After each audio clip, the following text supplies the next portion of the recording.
Wafa is a Syrian-American psychiatrist who was born to devout Muslim parents. She had a life-changing event when she was in medical school at the University of Aleppo in Syria. Her medical school professor was murdered right in the middle of the classroom by members of the Muslim Brotherhood to cries of Allahu Akbar. Well, you can imagine how traumatic that was, and that event led Wafa to repudiate her religious beliefs. In 1989, Wafa emigrated to the United States with her husband and her children. A few years later, she wrote an essay about what was wrong with the Muslim world and the Muslim religion, and it caught the attention of Al Jazeera. And they invited her to come and debate a Muslim imam. This was shown on Al Jazeera TV. And this was picked up by Memory, the Middle East Media Research Institute, and translated it. And now it's been seen by millions of people over the internet. You can see it on YouTube. Wafa continues to speak out about the threat of Islam on Capitol Hill to the Department of Homeland Security, Fox News, CNN, Voice of America, all around the world, and venues too numerous to mention. In 2006, she was named as one of the 100 most influential people in the world by Time magazine. And she's working right now on her book, An Escaped Prisoner, Why God is a Monster. Dr. Wafa Sultan. Ladies and gentlemen, I always feel a need to make fun of myself, to laugh at myself in order to cover up, to repress the sadness that deeply implanted in my heart, especially when it comes to speak about women in Islam. Now I am free, but I cannot forget my niece. She was forced to marry her cousin when she was 10. He was over 40. Her marriage was valid and legalized under the Islamic Sharia because Muhammad, the Prophet of Islam, married his second wife when she was 6. He was over 50. I always remember my niece coming back to her father's house, begging her not to send her back to her husband. He would say, in Islam, it is shame for a woman to leave her husband's house. God will reward you for obeying him. At the age of 25, my niece committed suicide by setting herself on fire. She was burned to death, leaving 4 children behind her. In 2002, the Saudi religious police stopped schoolgirls from leaving a blazing building because they weren't wearing the correct Islamic dress. There were about 800 female students in the school building when this tragedy took place, and at least 15 girls were killed, according to Saudi newspaper, which I don't believe. I believe the number was much higher. Because of that, and because of many, many human tragedies that I had witnessed in the first 3 decades of my life, I have decided to fight Islam. Please pay attention to my statement.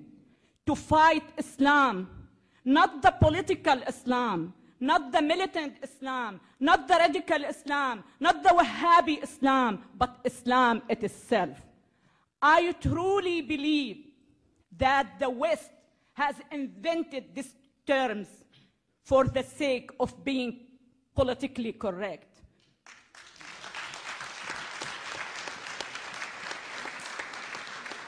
Growing up in Syria, I have never heard but Islam. Islam has never been misunderstood. Islam is the problem, but no one is stating the truth. No one is taking a hard look at the root of the terrorism, which is the brainwashing machine called Islam. Islam is not up to me, is not up to any Muslim man or woman.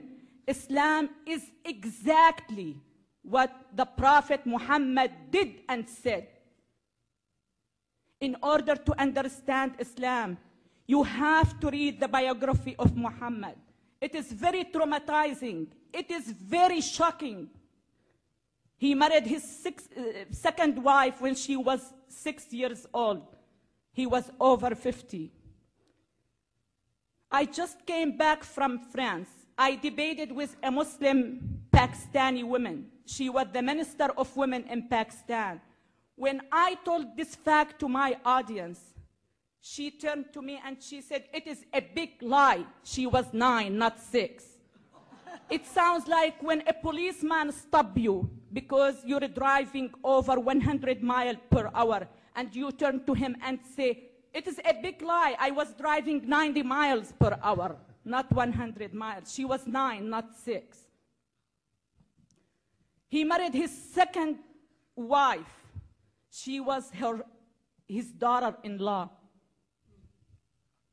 His son was adopted, and at that time it wasn't accepted by the pre-Islamic Arabic culture. So he turned to his followers and he said, "I was told by God that adoption is forbidden. And adoption, believe it or not, has been forbidden in the Islamic culture, just to justify his marriage of his daughter-in-law." His third wife was Safiya. She was a Jewish woman. It was well documented, well written in our school book, that he attacked her tribe. He killed her father, her brother, and her husband at the same day he slept with her. That's what I call Islam.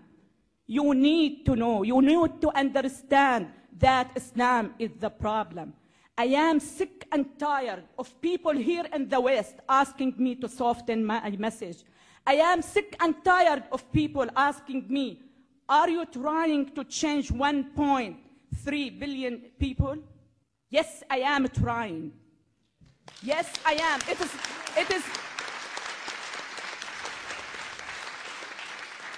It is not a matter of I am trying. I will change him. I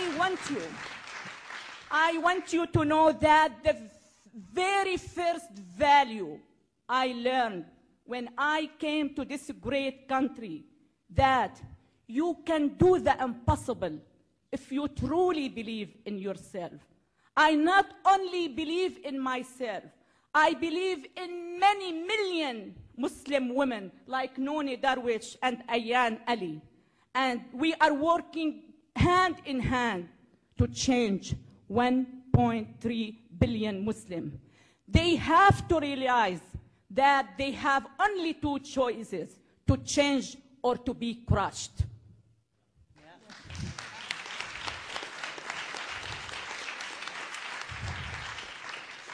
Please, please don't let your civilized way of thinking interfere with your defending your great country. Please, please defend your values. Please defend your freedoms. Defend the heaven you are living in. Don't take anything for granted. I don't. I enjoy every single moment of my American life. Just walking down the street by myself without being accused of being a whore is a bliss for me. Just chatting with my next door male neighbor without being accused of committing adultery is a bliss for me. Having a cup of coffee at Starbucks by myself is a bliss. Please, please don't take anything for granted. Please defend this beautiful country. My dream is to see my country, Syria, as free as America, not the other way around.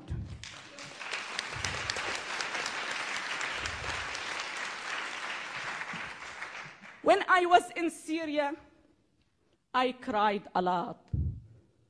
Now that I am free, I still cry, and much harder, for those women whom I left behind.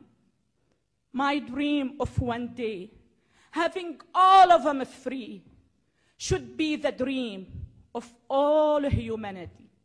Thank you so much. God bless you. God bless America.